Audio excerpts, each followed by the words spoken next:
Hi, லொக்கேஷனை பாருங்க. செம்மையான ஒரு லொக்கேஷனுங்க. நீங்கள் வெளிநாடு போனால் கூட சுற்றி பார்க்குறதுக்கு இந்த மாதிரி ஒரு இது ஃபுல்லாக கவர் பண்ணப்பா லொக்கேஷனை. இந்த மாதிரி ஒரு அழகான பிளேஸ் கிடைக்காது. இன்னும் சூப்பராக இருக்கா? வர என்னால் மலை ஏற முடியும். பாருங்க, இதுதான் நாங்கள் மலை ஏறி இருக்கோம்.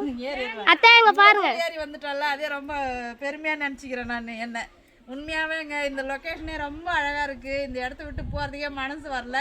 சாப்பாடு தண்ணி மட்டும் இங்கே ரெகுலராக வர மாதிரி இருந்தால் இங்கேவே இருந்துடலாம். தூங்குறதுக்கெல்லாம் செம்மையாக இருக்கும். காற்று சக்கதையாக வருது. இடம் பார்த்திங்கனாக்கா உங்களுக்கு இந்த இடத்துடைய பேர் வந்து ஆத்திலியம்மன் கோயில். கீழ்வலை இறங்கிட்டு கொஞ்சம் தூரம் உள்ளே வரணுங்க. ஆத்திலியம்மன் கோயிலுன்னா ஆட்டோக்காரங்க கொண்டாந்து இங்கே உள்ளே விட்டுறாங்க. இன்றைக்கி வந்து 4வது வெள்ளிக்கிழமைன்றதால சாமி கும்பிட்றாங்க.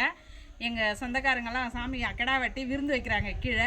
நாங்கள் மலையை சுற்றி பார்க்கலான்னு மேலே ஏறி வந்துட்டோம். செமையான ஒரு லொக்கேஷனை சுற்றி கவர் பண்ணுடா, சுற்றி வீடியோ எடு. உண்மையாகவே நீங்கள் வெளிநாடு போனால் கூட இந்த மாதிரி ஒரு பிளேஸ் கிடைக்காதுங்க.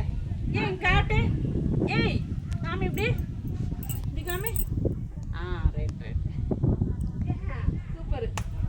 இல்லை ஆன் பண்ணிக்கிறாளா வீடியோ வேணான்னு பார்த்தேன். அது ஒரு டவுட் இருந்துச்சு எனக்கு. சுற்றி ஹாய், இதுதாங்க ஆத்திரியம்மா கோயில். நீங்கள் பார்க்க போகிறது எல்லாம் ஆத்திரியம்மா கோயில் தாங்க. இது ஆத்திரியம்மா மலைங்க. பாருங்க, எம்மா விரிச்சு இருக்குங்க.